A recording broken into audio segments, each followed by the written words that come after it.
Wait, Trish, are we starting right now? Natasha, are we starting right now? Okay, 5, 4, 3, 2... And action. Hi everyone, welcome back to Take a Pain Check. Today we have a special guest from Toronto. Laura Trenton is the Scholarship Committee Coordinator for the Dr. Bonnie Cameron Post-Secondary Scholarship presented by Rhynthropic. I think I'm saying that right.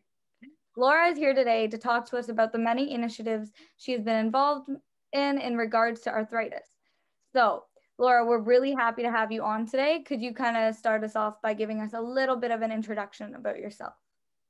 Of course. So my name is Laura. I'm 26. I'm a high school teacher in Toronto, and outside of that, I like to do music. So I play guitar, I sing with my choir, and I like to do reading.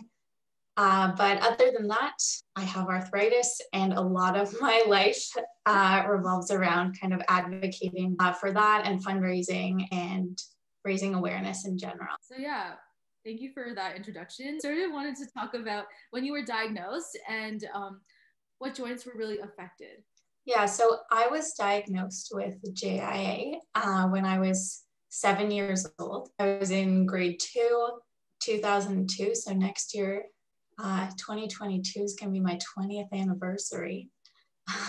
I know. Me and my sister have been joking that I have to throw a party to celebrate. A big anniversary bash. Are you inviting us to your... Oh, yes, absolutely. And when I was first diagnosed, all of my joints were affected. Like, I really couldn't do anything. I couldn't like run around and play. I couldn't walk. I couldn't even roll over in bed by myself. So, and today, like, all of my joints are still affected, but it's very well managed at this point. When did you, like, we know you've been advocating. I met you through Camp Cambria where you volunteered.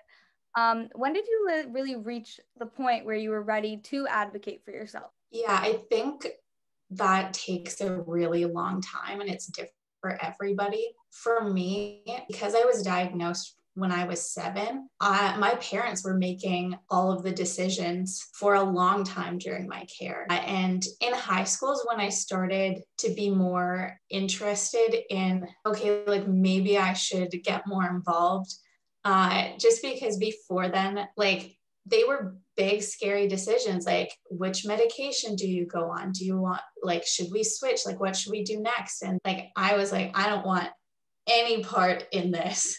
But obviously, like, at some point you have to step up and start making those decisions. So in high school, there was a time kind of at the beginning of high school, end of middle school, where my arthritis was really under control. So in high school, they started experimenting a little bit and being like, okay, well, maybe we can drop down the dose of some of your medications. And then, of course, I started flaring again. I was like, maybe I should be more involved and understand more what's going on. So it was really then, but especially when I started university, because of course I'm now graduated from Sick Kids. I have a new rheumatologist that I've never met before, who's in Toronto. I'm living in Kingston, and I'm there for 2 months, and all of a sudden I have like the biggest flare I've had in years. That was definitely the moment where I was like, okay, I need to really start keeping track of this myself and being my own best advocate, because I'm in adult care now. Like, I'm going to my appointments by myself. I'm trying to manage this with a family in a whole different city. So that was definitely when I started. Yeah. So you kind of had like got that kick in your butt to get it together when you went to university. Do you think if you had stayed home, it would have been a different, like it would have ended up differently? I think that probably would have still been the time, but it probably would have been less dramatic. Like, still the first couple of times that I went to see my current rheumatologist, like, my dad came with me the first couple of times. My mom came with me once, just because I was so used to having them there at the appointments. But in terms of like managing day to day and like coordinating, getting my medications and getting the appointments and realizing like something in the treatment needs to change, like that still became more of my responsibility, even though at first I did use them for support. So I think it would have still been the same timing, but again, I would have been able to fall back on them more because they just would have been closer. Yeah, they would have been there. Yeah. Really makes sense. Like, I think what's really funny is how you mentioned that you sort of got that kick where it's like, okay, I actually have to figure out what's happening with me in my body. I found it a big struggle. My mom always told me to read about what I had and the condition. I was like, no, I don't like reading. No teenager reads. Why do I need to read? I know you're a teacher. You're probably like, oh, what's she saying? But yeah, my mom was like, Natasha, you have to read about like what your disease is and how are you gonna like manage it yourself? And I'm just like, no. But I think after like 4 years, I found an interest. So like now I kind of read. I read articles, blah blah blah. You know, all the lame stuff. But yeah, like I think after a while, you kind of realize that like you need to know onto your like what's happening in your body, right? And you need to like manage yourself, and you might not always have your parents beside you. So it's great that you came to that realization. I think like it took a while for me as well. And since you talked about pain all around your body, and still having like some sort of flare-ups now, what are some like pain management strategies that you use to, I guess, ease the pain? Yeah, so I think kind of overall the best one is just to make sure that you stick to a good routine of taking your medications, because if you get lazy about that, if you like aren't taking them on a schedule, then that's just going to be worse overall. For me, I know like I'm currently on Humira, which is an injection that I take every other week. Like at first I was on the auto injector. So it's like this little pen where you click it and it makes a really loud noise and like stabs a needle into you. I hated that. When I first started using it, I really like the first one was faulty and then it scared me. So then the second one, I was like still terrified because I didn't even know the first one was faulty. I just thought I did it wrong. But the first 2 doses ended up all over the floor and not in my leg, which, you know, is just very intimidating. It makes a loud noise. The first one was faulty, and I was like, okay, well, now I never want to take this again. I have since switched to a pre-filled syringe. I think, in my opinion, like actually having control over the full injection is much nicer. There's no loud noise. There's no surprises. Like, you know exactly when it's going in and when the medication's done. Yeah. I feel like escapism is so important in having arthritis because, like, no matter what you put on your body, like, it's not instant relief. Like, the pain doesn't stop. I remember, like, once my shoulder pain was so bad, I was like, Mom, you have to take me to the doctors. Like, I can't deal with it. Take me to the hospital. So they took me to the hospital, and the nurse, like, she gave me a shot of Advil 3, and I came home and I'm like, I'm still in pain. This didn't do anything to me. And after that, I thought to myself, I'm never doing it again.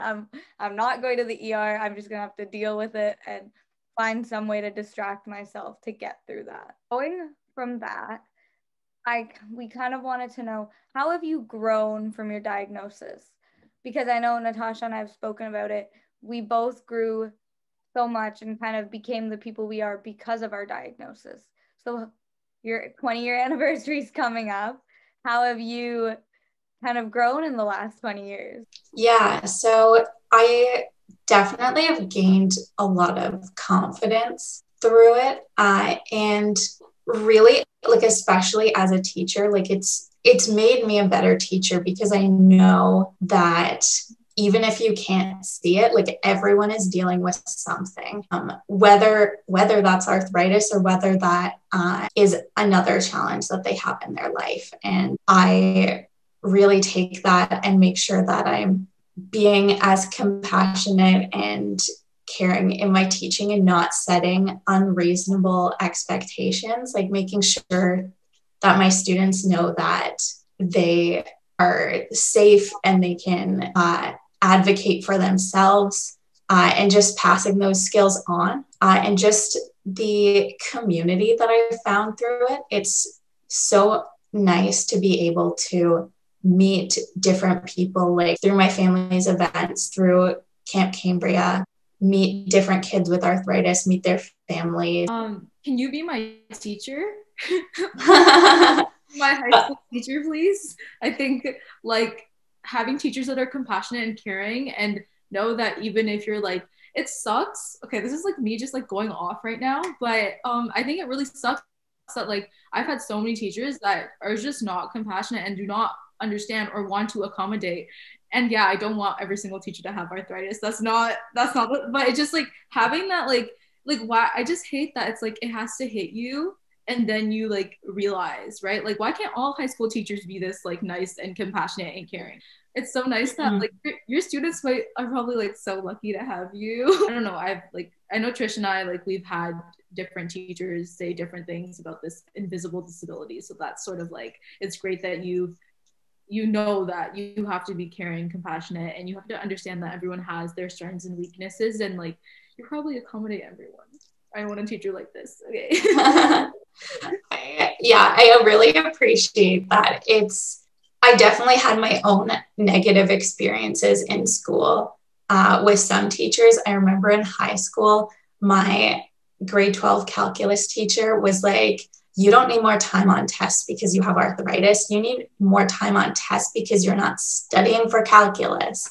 And I was like, no, that's not the case. I'm like, have you seen it? Like when you let me finish the test instead of like taking it away from me, like I do very well. Thank you very much. Like, so I ended up having some teachers that were like that. And then some teachers that were very supportive, like my vice principal in high school, he was like, okay, like that's unacceptable that this is happening to you in calculus. You can write all your tests in my office, which is, again, there's like the understanding of like what's an appropriate accommodation. Like I am so grateful. Like he was so nice and so caring, and I'm glad I was able to like get enough time and finish my tests and write them in his office or sometimes at another desk in the main office.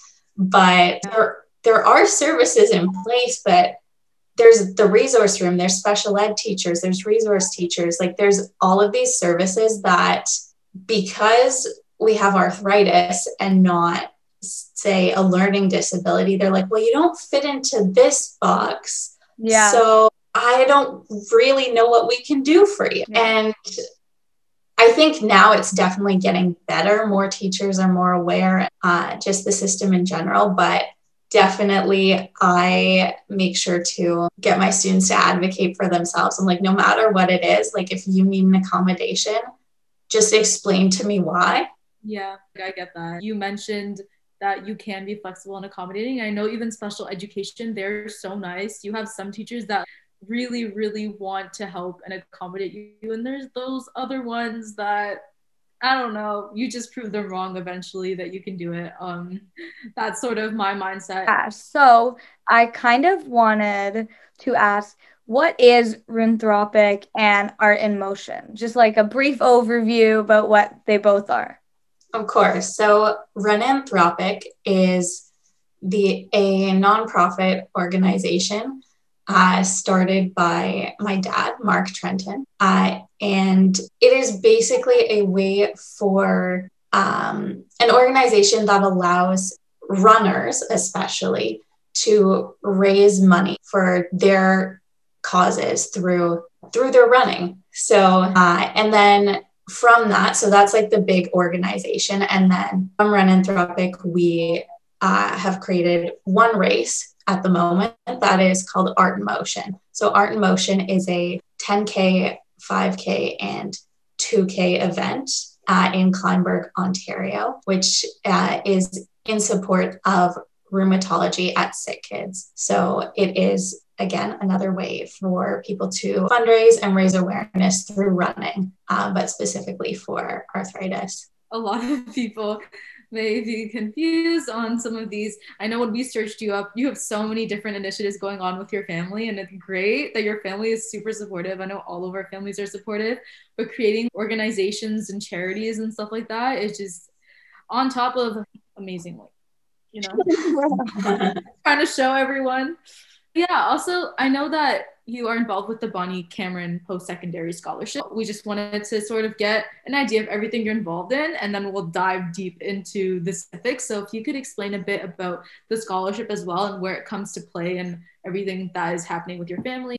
Of course. So the Dr. Bonnie Cameron Post-Secondary Scholarship is a scholarship presented each year to a student going off to, or at any point in their post-secondary education, who has a diagnosis of juvenile arthritis. It is named after my pediatric rheumatologist, Dr. Cameron.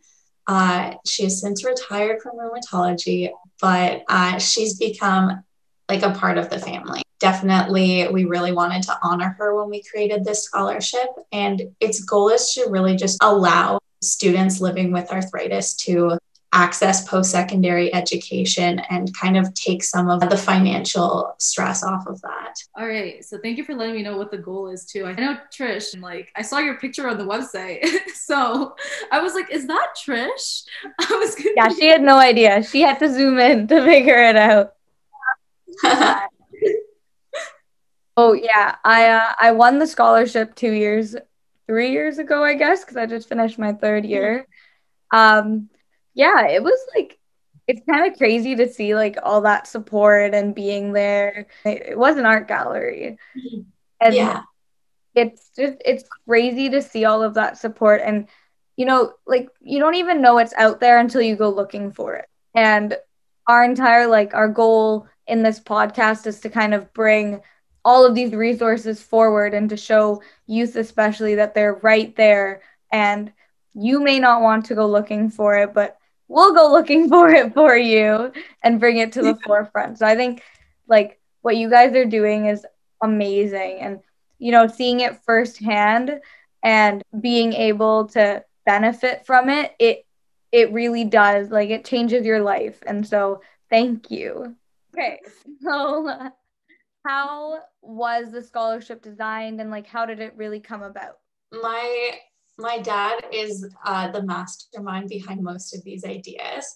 But when I was in grade 12, he was like, you're applying to every scholarship that you are eligible for. So I applied to so many scholarships and I didn't get any of them. They're so competitive. I was like, I don't know. And there was one other scholarship at the time for students with arthritis. The UC Beyond Scholarship, which is also a great program that's still running and still giving out scholarships. But my dad was like, wouldn't it be great if we gave out a scholarship? And I'm like, well, if we gave out a scholarship, I wouldn't be eligible. So I was like, I don't understand the logic here. But he's like, no, like, well, just like hear me out on this. Like, wouldn't it be great? Like, just because like I've seen you like apply for all these scholarships, wouldn't it be great if there was like more that were specific to having arthritis? Because that's an extra challenge and like something that might affect people financially. And there's not necessarily support specific to that. At the time, Art in Motion wasn't born yet, but we had a previous race. So we kind of started it up along with that one. We did another one for like 9 years. And the last one was in 2014. And that was the year we gave out our first scholarship. It was something that my dad still really wanted to do. So he was like, you've applied for all of these scholarships, draft an application form and let's launch this. Since that's how it came to be. And then I've continued updating the program every year with my dad just to make sure it's more and more accessible. Like at first people were mailing in their applications. I think you probably did, Trish, but now it's online completely. You don't have to mail me anything.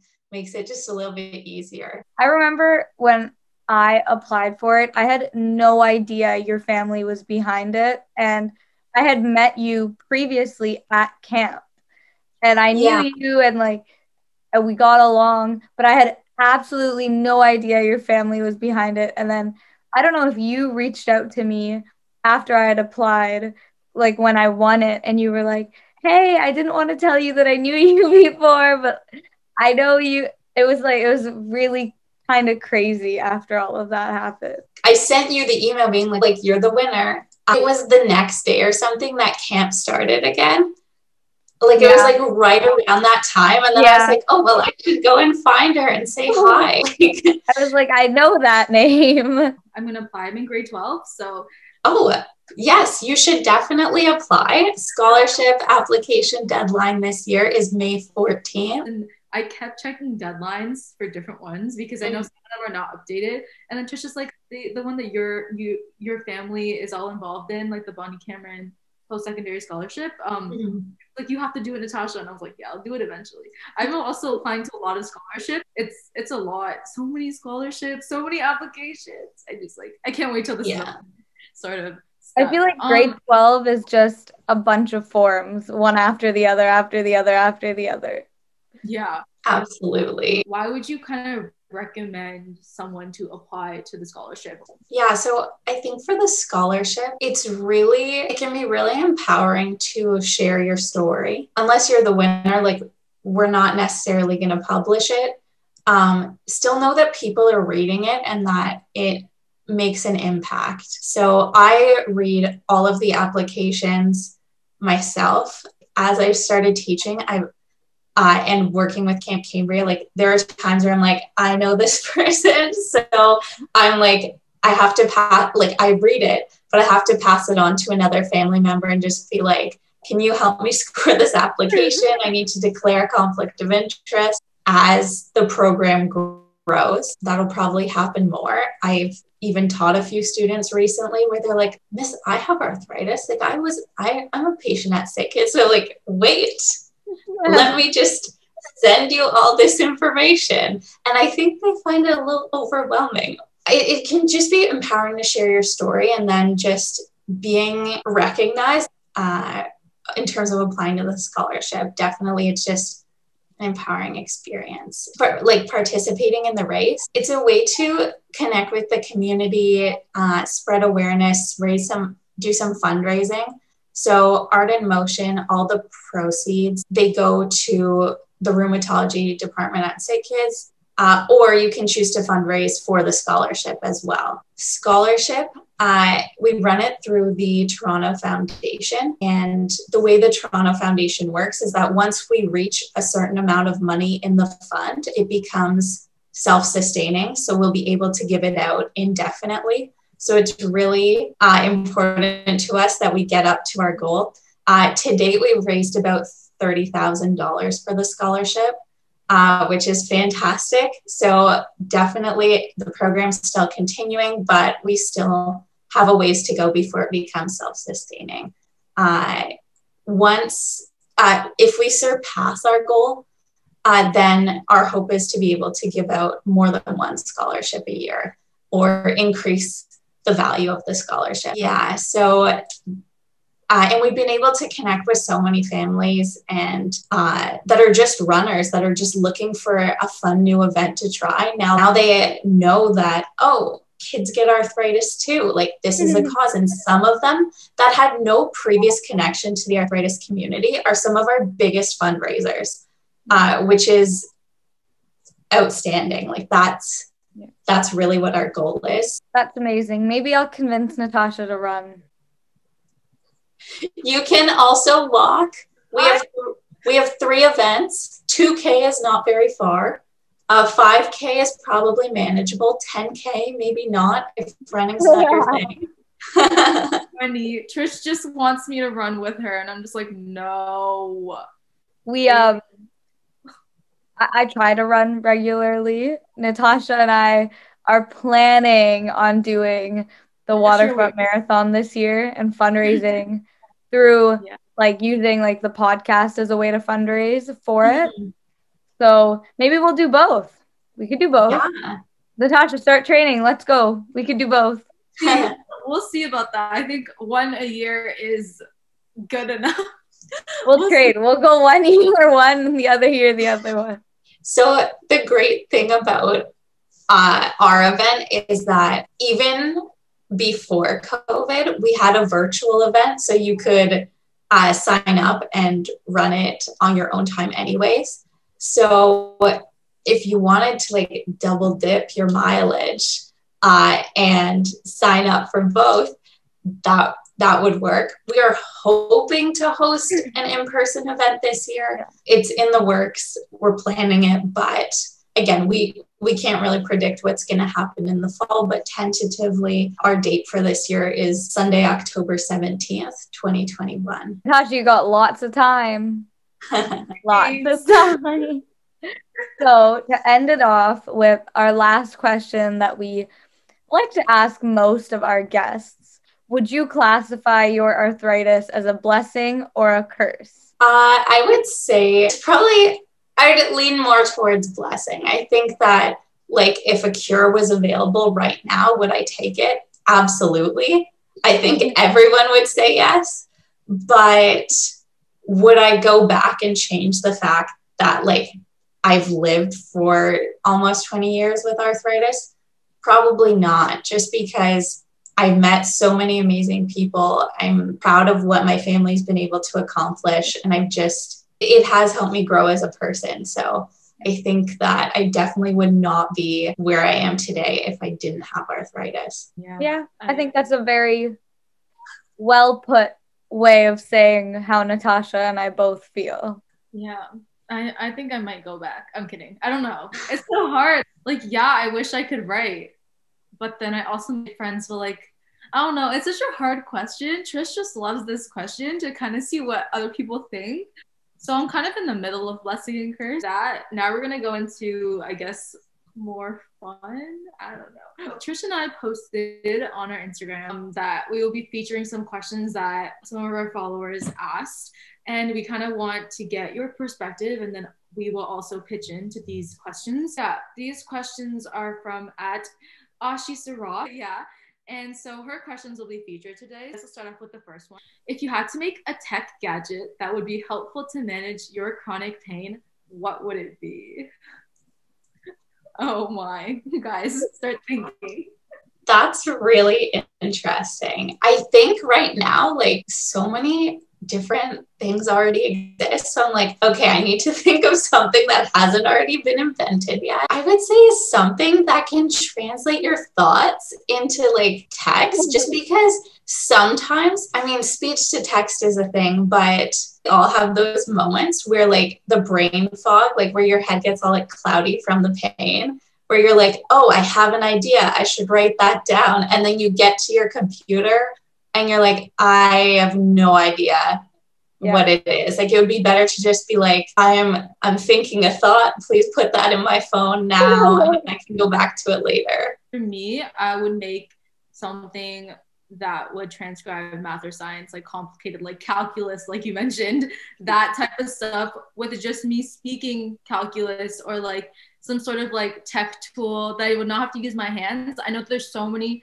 speech to text software out there, but they're not as accurate to like a high university or level. So I feel like having something like that would be super helpful. And because you can't always have scribes beside you, and like it's just sometimes you want to be independent, right? Math equations are hard, and they only get worse. They only get bigger and bigger and bigger.